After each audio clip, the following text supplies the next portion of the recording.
everyone, this is Saloni Sukhwal. Welcome again in a biology classes. बच्चों last की classes में हमने देखा था सेल क्या होती है, basic structural and functional unit. उसके बाद हमने शेप, साइज अलग अलग देखे थे कि किस तरह से शेप्स होते हैं, साइज होते हैं और ये आपस में वेराई करते हैं. उसके बाद हमने स्मॉलेस्ट सेल देखी थी और लार्जेस्ट सेल देखी थी. आज हम क्या देखेंगे बेटा? आज हम देखेंगे animal cell versus plant cell. क्या डिफरेंस होता है बेसिकली इन दो सेल्स में, मेजरली हम उसे समझने की कोशिश करेंगे. अब एनिमल सेल और प्लांट सेल, दिमाग में आपके एक क्वेश्चन आना चाहिए बेटा. लास्ट क्लास में आपने देखा प्रोकैरियोटिक वर्सेस यूकैरियोटिक. अब प्रोकैरियोटिक प्रिमिटिव टाइप के जो बैक्टीरिया और इनमें प्रेजेंट थी. एनिमल और प्लांट हमने बोला था ये कैसे होते हैं बच्चे, एडवांस टाइप के, इसलिए ये दोनों कैसी सेल है, यूकैरियोटिक सेल है. मतलब एडवांस टाइप की है. नंबर ऑफ ऑर्गेनेलेस ज्यादा प्रेजेंट होंगे, मेम्ब्रेन बाउंड होंगे, एज वेल एज यहाँ पे न्यूक्लियस जो होगा वो वेल डिफाइंड होगा. जब दोनों ही यूकैरियोट है तो दिमाग में क्वेश्चन आना चाहिए कि मैम जब दोनों यूकैरियोट है तो हम वर्सेस क्यों लगा रहे हैं, बीच में डिफरेंस क्यों देख रहे हैं. क्योंकि बेटा एनिमल सेल और प्लांट सेल में बहुत सारी चीजें सिमिलर हैं, लेकिन कुछ चीजें हैं जो डिफरेंशिएट रखती है आपस में. तो आज हम उन्हें ही समझने की कोशिश करेंगे. चलो स्टार्ट करते हैं. सबसे पहला है बेटा आपका animal cell. What is animal cell? तो एनिमल सेल जो होती है बेटा वो फ्लेक्सिबल होती है. क्या बोला यहाँ पे? एनिमल सेल एक फ्लेक्सिबल मेम्ब्रेन होती है. चलो फ्लेक्सिबिलिटी देख ली. उसके बाद में यहाँ पे शेप्स कैसे होते हैं, वेराइड होते हैं. मैं ऐसा नहीं बोल सकती कि एनिमल सेल गोल ही हो सकती है, वो इलोंगेटेड भी हो सकती है, वो स्पिंडल शेप भी हो सकती है. तो साइज जो है बेटा वो वेराई करता है. उसके बाद में ऑफन मोबाइल. मोबाइल का मतलब ये मोबाइल नहीं होता है, मोबाइल का मतलब होता है चलने वाले. ठीक है, जो मूवमेंट शो करते हैं. जो भी ऑर्गेनिज्म या जो भी ऑर्गेनेल मूवमेंट शो करते हैं उसके लिए वर्ड डिनोट किया जाता है मोबाइल. लेकिन ये वाला नहीं है, ये वाला है. ओके चलो. उसके बाद में इसके पास में होता है mitochondria. What is mitochondria? It is power house of cell. Power कौन देता है हमें? एटीपी. मैं अभी बोल रही हूँ किसकी बदौलत? ATP, adenosine triphosphate. उसके बाद में यहाँ पे सेंट्रियोल्स प्रेजेंट होते हैं, लाइसोसोम्स प्रेजेंट होते हैं. कुल मिला के मैं एक सीधी सी समरी निकालना चाहूँ तो मैं ये बोल सकती हूँ कि एनिमल सेल एक तरह से वेल डेवलप्ड सेल होती है, क्योंकि एनिमल में सबसे पहले ह्यूमन का नाम आता है. मैं बार बार बोलती हूँ इंसान सबसे बड़ा जानवर है. ठीक है, तो हम कैसे हैं? वेल डिफाइंड ऑर्गेनिज्म है. कैसे हैं बेटा? वेल डिफाइंड ऑर्गेनिज्म है. अब उसके बाद में हम देखेंगे प्लांट सेल के बारे में. What is plant cell? चलिए देखते हैं. प्लांट सेल जो है बच्चा ये रिजिड सेल वॉल डिनोट करोगे. यहाँ पे क्या है बेटा? Rigid cell wall. इससे पहले इसमें मेम्ब्रेन थी. यहाँ पे क्या आ रहा है? यहाँ पे सेल वॉल आ रहा है. उसके बाद में रेक्टेंगुलर शेप होता है. कैसा शेप होता है? रेक्टेंगुलर शेप होता है. Large central vacuole. ये सब इसके डिफरेंस आ रहे हैं, अभी समझने की कोशिश करेंगे. उसके बाद क्लोरोप्लास्ट भी है बताओ फोटोसिंथेसिस के लिए. फिर स्ट्रक्चरल डिफरेंस हमें देखने को मिल रहा है. जो लाइफस्टाइल होती है बेटा वो डिस्टिंक्ट होती है, अलग होती है. साथ ही साथ में मोर्टेलिटी होती है, हिट्रोट्रॉफी होते हैं. हिट्रोट्रॉफी का मतलब क्या हो गया बेटा? जरूरी नहीं आपके दिमाग में आए कि प्लांट है मतलब ऑटोट्रॉफिक ही होगा, कि ये खुद का खाना खुद से ही प्रिपेयर करेगा. ऐसा नहीं होता है. सारे ऑर्गेनिज्म ऑटोट्रॉफिक नहीं होते हैं प्लांट्स के अंदर, कुछ हमारी तरह हिट्रोट्रॉफिक होते हैं. आपने पीचर प्लांट का नाम सुना है, इंसेक्ट ईटिंग करता है. तो अपना जो मटेरियल है, अपना जो न्यूट्रिशन है बेटा वो किससे प्रोवाइड कर रहा है? न्यूट्रिशन से. न्यूट्रिशन किससे प्रोवाइड कर रहा है? इंसेक्ट से. तो यहाँ पे ये बताना चाह रहा है कि जरूरी नहीं है कि हर प्लांट क्या हो बेटा? ऑटोट्रॉफिक हो. जरूरी नहीं है. कुछ हेट्रोट्रॉफिक भी होते हैं और बाकी के मेजरली कैसे होते हैं बच्चे? ऑटोट्रॉफिक होते हैं. इतने से समझ में आई. अब यहाँ से हम इससे क्या समझे मैम? हमें तो बेसिक डिफरेंस ही यही पता चल रहा है कि यहाँ पे जनरली ये प्रेजेंट है. तो यहाँ पे हम समझने की कोशिश करेंगे इस चीज से. ये हो गई बेटा आपकी एनिमल सेल और यहाँ हो जाएगी आपकी प्लांट सेल. रेक्टेंगुलर बोला था, याद आ रहा है कुछ कुछ से, इसलिए मैंने प्लांट सेल का जो स्ट्रक्चर है बेटा वो थोड़ा सा रेक्टेंगुलर किया है. ठीक है. उसके बाद में ये क्या है, ये है बेटा सीएम बोल सकते हो या पीएम बोल सकते हो। क्या है सीएम पीएम, वही वाले सीएम पीएम है जो देश चला रहे हैं, वो वाले नहीं है। यहाँ पे सीएम पीएम से मतलब है बेटा, सी से मतलब सेल मेम्ब्रेन और पी से मतलब प्लाज्मा मेम्ब्रेन। आपको जो भी वर्ड सही लगता है आप उसे डिनोट कर सकते हो। What you can say cell membrane और you can say plasma membrane, ठीक है। उसके बाद हम देखेंगे यहाँ पे क्या प्रेजेंट होती है, बाहर इस तरह से एक डेड सेल प्रेजेंट होती है। क्या है ये, दिख रही है सभी को, ये है बेटा सेल वॉल, जो मैंने कहाँ बनाई है, जो मैंने सिर्फ और सिर्फ बनाई है प्लांट सेल में। कहाँ पे ड्रॉ करिए, only in a plant cell. This is known as a cell wall. कैसी होती है, आपको दिमाग में होना चाहिए कि ये डेड होती है। कैसी होती है बेटा, डेड होती है। उसके बाद में अब हम आ जाते हैं एकदम इम्पोर्टेंट चीज पे। ये है हमारी सेल और ये है इसकी सेल। यहाँ साइड में छोटू सी बना देते हैं, ठीक है। ये क्या है बेटा, ये होता है न्यूक्लियस। क्या बोलेंगे हम इसको, न्यूक्लियस। और यहीं पे क्या प्रेजेंट है, वापस यहाँ पे भी न्यूक्लियस प्रेजेंट है। उसके बाद में आपको यहाँ देखने को मिलेंगे इस तरह से इससे अटैच सिस्टर्ने लाइक स्ट्रक्चर। दिख रहे हैं सभी को, cisternae like structure are known as a endoplasmic reticulum on the basis of the presence of ribosome. The ER is also in a two type, ठीक है। जहाँ पे ये रेड राइबोसोम प्रेजेंस है बेटा, it is known as RER।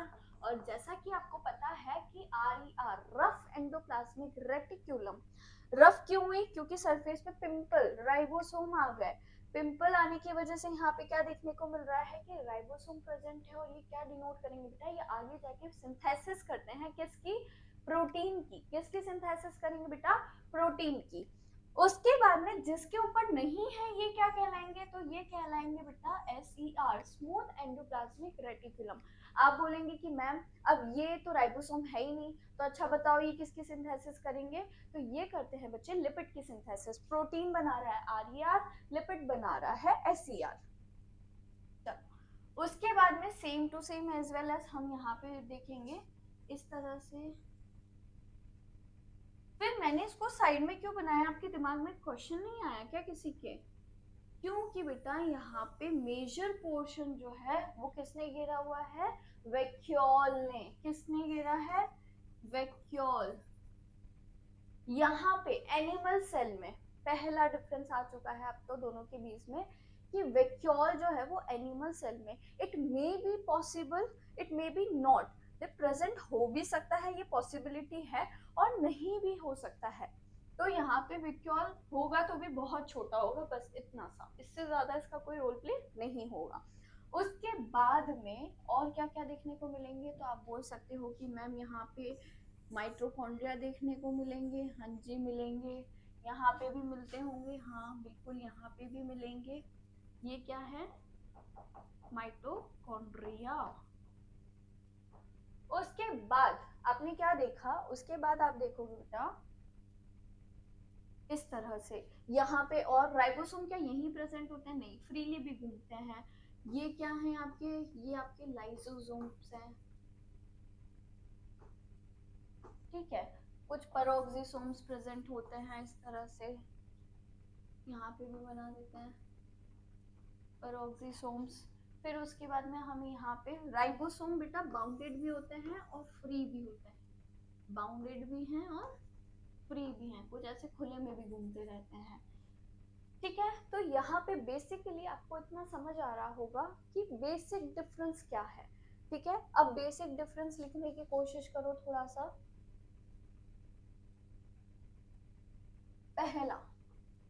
पहला difference आपको क्या समझ में आ रहा है, सेल वॉल का। किसका बेटा, सेल वॉल। आपसे पूछे एनिमल सेल और प्लांट सेल, क्या यहाँ पे सेल वॉल होती है? तो एनिमल सेल में नहीं होती है, प्लांट सेल में होती है। उसके बाद दूसरा डिफरेंस आपसे कोई पूछे कि बताओ वैक्यूल एनिमल सेल में हो भी सकता है लेकिन साइज में कैसा होगा? छोटा होगा। प्लांट सेल में डेफिनेटली होता है और साइज कैसा होगा? बहुत बड़ा होगा। इतना डिफरेंस समझ में आया? उसके बाद में बेटा सबसे मेजरली एक चीज है जो यहाँ पे प्रेजेंट होती है, इसके पास प्रेजेंट होते हैं क्लोरोप्लास्ट। क्या प्रेजेंट होते हैं बेटा? क्लोरोप्लास्ट। और यही क्लोरोप्लास्ट के अंदर एक ग्रीन पिगमेंट होता है जिसे बोला जाता है क्लोरोफिल। क्या बोला जाएगा बच्चे? क्लोरोफिल। याद हो तो मैंने बताया था कि क्लोरोफिल की वजह से ही जितने प्लांट्स होते हैं ये किस कलर के होते हैं? ग्रीन कलर के होते हैं। किस कलर के होते हैं बेटा? ग्रीन कलर के। आप किसी भी गार्डन में जाके खड़े होंगे और आप चारों तरफ नजर घुमाते हैं, मेजरली आपको 90 to 95% कैसे दिखता है? प्लांट सारे ग्रीन दिखते हैं। कुछ होंगे जो येलो दिखेंगे, कुछ ऑरेंज दिखेंगे, कुछ पर्पल दिखेंगे, कुछ रेड दिखते हैं, लेकिन उनका नंबर बहुत कम होता है। 90% मान लेते हैं हम, हमें कैसे दिखते हैं? ग्रीन दिखते हैं। तो ये ग्रीन होने का क्या कारण है? उसके पीछे कौन है? उसके पीछे है क्लोरोफिल। किसका हाथ है? क्लोरोफिल का हाथ है। अगर किसी ग्रीन करने वाले को पकड़ा जाएगा, जेल में डाला जाएगा, तो किसे डाला जाएगा? क्लोरोफिल को। यही वो है, क्या बोलते हैं उसको, जो चोरी करते हैं, जुर्म करते हैं, ठीक है? टाइप कर देना तो मुझे बता देना। तो ये गुनेगार, क्या बोला जाता है? गुनेगार। यही वो गुनेगार है जिसकी वजह से जितने प्लांट्स हैं वो कैसे हैं जज साहब? सारे हरे हरे हैं। ग्रीन कलर किसकी वजह से आता है? क्लोरोफिल की वजह से आता है। चलो, लेकिन हम हरे हरे नहीं हैं। क्या आप हरे हैं? क्या मैं हरी हूँ? नहीं है। हम होते हैं ब्लैक एंड व्हाइट। बस हमारी जिंदगी ब्लैक एंड व्हाइट में निकल रही है। तो ऐसा क्यों है? क्योंकि हम हरे नहीं हैं, क्योंकि हमारे पास में क्लोरोफिल नहीं है बेटा। क्या नहीं है? क्लोरोफिल नहीं है। ठीक है, तो यहाँ पे तीसरा मेजर डिफरेंस जो आप लिखेंगे कि क्लोरोफिल एनिमल सेल के पास है? नहीं है। प्लांट सेल के पास है? बिल्कुल है जी। ठीक है, तो अब फोटोसिंथेसिस कोई पूछेगा तो सीधी बात है कि एनिमल सेल फोटोसिंथेसिस कर पाएगी क्या? नहीं कर पाएगी। कौन सी एनिमल सेल फोटोसिंथेसिस कर सकेगी? अच्छा मुझे बताना कमेंट में आप लोग, कौन सा ऐसा ऑर्गेनिज्म होता है जो एनिमल होते हुए भी ग्रीनिश टोन का होता है और वो क्लोरोफिल प्रेजेंट अपने अंदर रखता है और फोटोसिंथेसिस की प्रोसेस भी करता है? इसका आंसर पहले आप मुझे कमेंट में बताएंगे, उसके बाद मैं आपको क्लियरिफाई करूंगी। ठीक है, चलो नेक्स्ट। तो इतना आपको बेसिक समझ में आया होगा बेटा। एक बार इसको रिवाइज करने की कोशिश करो कि हमने समझने की क्या कोशिश करी। हमने बोला कि बेसिकली एनिमल सेल और प्लांट सेल में क्या डिफरेंस होता है। तो बेटा हमने बोला कि एनिमल सेल फ्लेक्सिबल है, आप और मैं फ्लेक्सिबल है, जैसे चाहे वैसे हाथों को हिला सकते हैं, बोल सकते हैं, चल सकते हैं, सब कुछ कर सकते हैं क्योंकि हमें फ्लेक्सिबिलिटी है। डांस भी कर सकते हैं। तो यहाँ पे हमें देखने को मिलता है कि फ्लेक्सिबिलिटीज है। उसके बाद में सारे जो शेप्स है वो कैसे है बेटा? वेराइड होते हैं। ओफनली मोबाइल है, मतलब कि चलने फिरने की कैपेसिटी रखता है। माइटोकॉन्ड्रिया भी है ताकि एनर्जी आती रहे। सेंट्रियोल्स भी और लाइसोसोम्स भी हैं। मतलब कुल मिला के वेल डेवलप्ड ऑर्गेनली यहाँ पे आपको अरेंज दिखता है। उसके बाद में हमने देखा plant cells rigid cell wall. पहला डिफरेंस यही पे आ गया कि इसके पास क्या होती है बेटा? रिजिड सेल वॉल प्रेजेंट होती है। दूसरा, इसका शेप देख लें तो रेक्टेंगुलर शेप होता है। उसके बाद में यहाँ पे जो सेंट्रल वैक्यूल होता है बेटा, तीसरा मेजर डिफरेंस। एनिमल सेल में जो वैक्यूल है, it may be possible it is present और इट इज नॉट। कोई जरूरी नहीं है, कोई कंपल्शन नहीं है। अगर होता भी है तो बहुत छुटकू सा होता है। ठीक है, उसके बाद में चौथा डिफरेंस आ जाएगा, यहाँ पे क्लोरोप्लास्ट प्रेजेंट होता है जिसकी वजह से क्या देखने को मिलती है? फोटोसिंथेसिस देखने को मिलती है। ठीक है, फिर उसके बाद में यहाँ पे देखने को मिलेगा ये ऑटोट्रॉफिक और हेट्रोट्रॉफिक दोनों ऑर्गेनिज्म हो सकते हैं। ये सारे इसके डिफरेंस है बेटा। यहाँ पे आपको देखने को मिलेगा ना तो रिजिड सेल वॉल होती है, सिर्फ और सिर्फ उसके पास सेल मेम्ब्रेन होती है। उसके बाद शेप भी वेराइड करता है, कोई कंपल्शन नहीं है कि रेक्टेंगुलर ही होगा, वेराइड है शेप। तीसरा, यहाँ पे वैक्यूल हो भी सकता है, नहीं भी हो सकता है, लेकिन अगर होगा तो भी साइज बहुत छोटा होगा। हो गया डिफरेंस। ये आपके एग्जाम्स में डेफिनेटली पूछा जाता है, इसीलिए इस पे ज्यादा फोकस करना है, किस पे, डिफरेंसेस पे एंड इसके स्ट्रक्चर पे। एग्जामिनर का बहुत फेवरेट होता है कि एनिमल सेल प्लांट सेल में डिफरेंस बताओ, एनिमल सेल प्लांट सेल का वर्सेस डायग्राम बताओ, क्योंकि बहुत ज्यादा सिमिलरिटीज है तो डिफरेंस क्या है, लोग वही चीज पूछते हैं, इसीलिए हमें इसे अच्छे से समझना है। उसके बाद में यहाँ पे किसी तरह का फोटोसिंथेसिस नहीं होता, क्योंकि हमारे पास किसी तरह का क्लोरोफिल नहीं है, ना हम हरे दिखते हैं, ना हम खुद का खाना खुद से बना सकते हैं। ये हरे भी दिखते हैं, ये खुद का खाना खुद से भी बना सकते हैं, लेकिन जरूरी नहीं है कि सारे प्लांट्स ऑटोट्रॉफिक हो। कुछ हमारी तरह आलसी भी होते हैं जो अपने खाने के लिए किसी और पे डिपेंड रहते हैं। ठीक है, चलो इसको हमने डायग्राम से समझने की कोशिश की, तो कुछ इस तरह से सुंदर सी हमारी एनिमल सेल है और कुछ इस तरह से सुंदर सी हमारी प्लांट सेल है। दोनों में बेटा जो सेंटर में प्रेजेंट होता है, सेंटर में प्रेजेंट होता है यहाँ पे एक बढ़िया वाली चीज जिसको बोला जाता है साइटोप्लाज्म। क्या प्रेजेंट होता है सेंटर में? साइटोप्लाज्म। एक फ्लूइड स्ट्रक्चर होता है। ठीक है, कैसा होता है? फ्लूइड स्ट्रक्चर होता है जो यहाँ पे प्रेजेंट होता है। चलो उसके बाद हम देखेंगे बेटा unicellular versus multicellular. Unicellular multicellular में क्या डिफरेंस है, अब ये आपको इजीली समझ आ जाएगा। क्यों? क्योंकि आपने देख रखा है कि यूनि का मतलब होता है बेटा सिंगल। क्या मतलब समझा था हमने?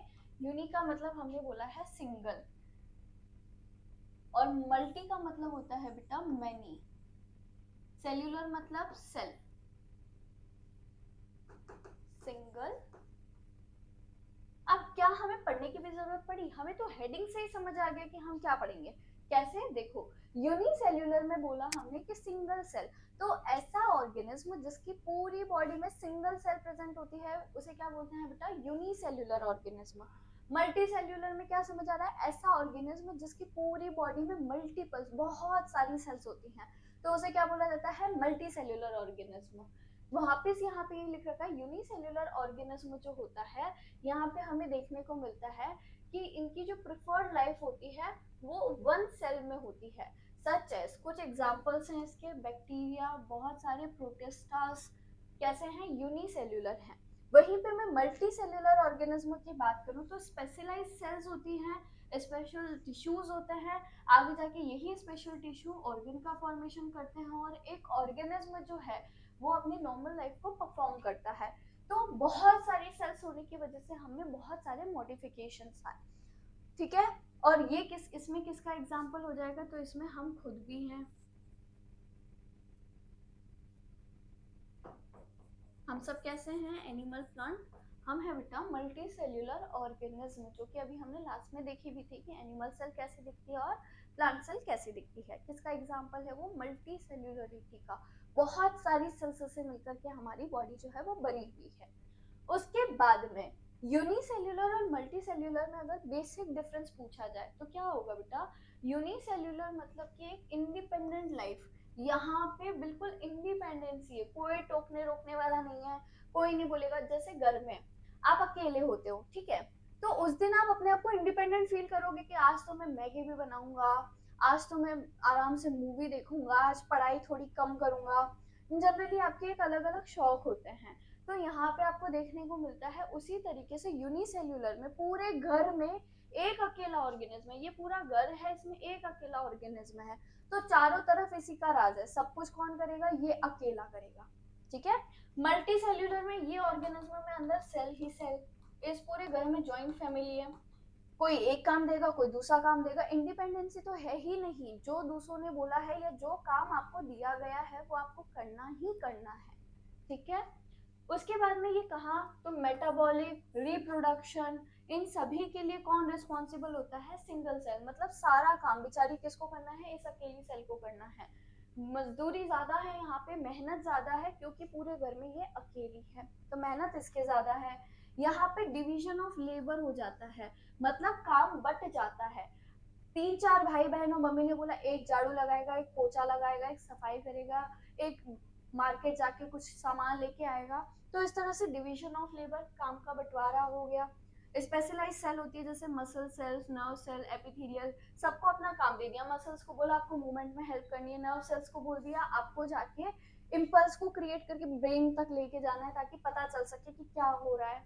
उसके बाद में एपिथेलियल सेल से स्किन का फॉर्मेशन करा दिया। तो इस तरह से हर एक सेल को एक काम दे दिया गया, डिवीजन ऑफ लेबर कर दिया गया, ठीक है। उसके बाद आता है हमारा cell wall versus cell membrane. ये बेटा हम देखेंगे नेक्स्ट क्लास में, ठीक है। इससे पहले हमने क्या क्या देखा, हम एक बार रिपीट करते हैं। हमने देखा animal cells versus plant cell. तो क्या डिफरेंस था? बेसिक डिफरेंस आप मेरे साथ बोलेंगे। एनिमल सेल में सेल वॉल नहीं होती है, प्लांट सेल में सेल वॉल प्रेजेंट होती है। सेल वॉल किसकी बनी हुई होती है? डेड सेल्स की, इसलिए रिजिड होती है, सॉलिड होती है, टफनेस प्रोवाइड करती है। और एनिमल सेल में नहीं होती है, इसलिए कैसे होता है? फ्लेक्सिबल होते हैं। उसके बाद में हमने दूसरा डिफरेंस देखा बेटा, यहाँ पे वैक्यूल प्रेजेंट नहीं होते हैं, और अगर होंगे भी तो साइज बहुत छोटा छोटा होगा। जबकि प्लांट सेल में वैक्यूल ने सबसे ज्यादा स्पेस ले रखा है। स्पेस ले रखा है तो काम भी सबसे ज्यादा करता है। क्या काम करता है बेटा? स्टोरेज का काम करता है। स्टोरेज, अगर कोई अच्छी चीज है तो भी स्टोर करके रखेगा, कोई बुरी चीज है तो भी स्टोर करके रखेगा। इसकी पूरी फंक्शनिंग हम जब आगे जाके ऑर्गेनेलिज पढ़ेंगे तब उसमें अच्छे से डिटेल करेंगे। लेकिन आपको बस इतना याद रखना है कि वैक्यूल का काम क्या होता है? स्टोरेज का काम होता है। उसके बाद हमने ये डिफरेंस देखा कि जो एनिमल सेल है ये रंग बिरंगी नहीं होती है, क्योंकि इनके पास में क्लोरोफिल नहीं है जो हरा कलर देता है। तो ये फोटोसिंथेसिस भी नहीं कर सकते, तो ये खुद का खाना खुद भी नहीं बना सकते। तो ये कैसे ऑर्गेनिज्म होते हैं बेटा? हेटेरोट्रॉफिक। उसके बाद में जस्ट प्लांट सेल पे आ जाओ। यहाँ पे क्लोरोफिल प्रेजेंट होता है, इस वजह से ग्रीन कलर के होते हैं और ये अपना खाना खुद से बना सकते हैं। इट मीन्स ये ऑटोट्रॉफिक होते हैं। इट मीन्स ये हमारी तरह आलसी नहीं होते हैं, ना डिपेंडेंट होते हैं, इंडिपेंडेंट होते हैं, खुद का खाना खुद से प्रिपेयर करते हैं, ठीक है। तो ये कुछ बेसिक्स डिफरेंस हमने देखे थे। डायग्राम की मदद से भी आपने अच्छे से समझने की कोशिश की थी। सेल मेम्ब्रेन लिविंग होती है, जबकि सेल वॉल जो होती है बेटा वो डेड होती है। उसके बाद हमने देखा था कि मल्टी सेल्यूलर और यूनिसेल्यूलर में क्या डिफरेंस था। तो यूनि मतलब सिंगल, पूरे ऑर्गेनिज्म में सिंगल सेल है, मतलब ये यूनिसेल्यूलर है। जैसे कि बैक्टीरिया, पूरे ऑर्गेनिज्म में बहुत सारी सेल है, सभी को काम करने के लिए अलग अलग बंटवारा कर रखा है। तुझे ये करना है, तुझे ये करना है, मतलब डिवीजन ऑफ लेबर है, काम का बंटवारा हो रखा है। क्योंकि स्पेशलाइज्ड सेल्स प्रेजेंट होती हैं जो काम को करने में कैपेबल होती हैं। तो मतलब ये बहुत ज्यादा एडवांस टाइप की है। क्या एग्जाम्पल हो गया इसका? Multi cellular. इसके एग्जाम्पल में हम खुद हैं, एनिमल सेल, प्लांट सेल्स, हम सब किसके एग्जाम्पल हैं? मल्टी सेल्यूलर ऑर्गेनिज्म के एग्जाम्पल्स हैं। होप सो आपको इतना समझ आया होगा। Thank you very much.